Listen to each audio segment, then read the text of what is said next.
Isolation and the absence of family and friends have taken a toll on athletes' mental health at the Tokyo Games, with some struggling to cope with the challenges posed by the COVID-19 pandemic while carrying their country's hopes on the global sports stage.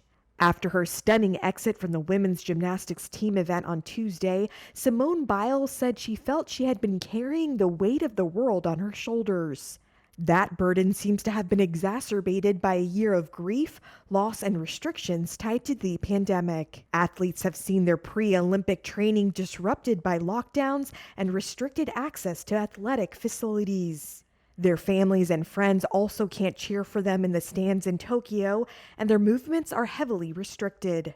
Biles, who also pulled out of an individual all-around competition on Wednesday, said, quote, "Usually you hang out in the village, all that stuff. It does suck when you feel the weight of the world. There are no outlets with the amount of training that we do."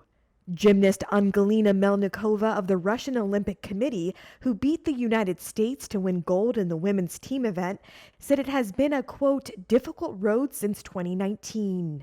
Other athletes have also contracted COVID-19, either before or even during the Games, threatening to derail their years of grueling work toward the Olympics. I think she's handled it beautifully. But amid the stress and fierce competition, athletes like U.S. gold medalist surfer Carissa Moore are cheering Biles on for putting her mental health first. That's hard to do in a world where people expect so much of you and have this idea of what success looks like. For her to take her power back and just be like, hey, this is what's best for me. This is what success looks like for me. That's really hard. USA Gymnastics said Biles is being evaluated to see if she can take part in the individual apparatus finals next week.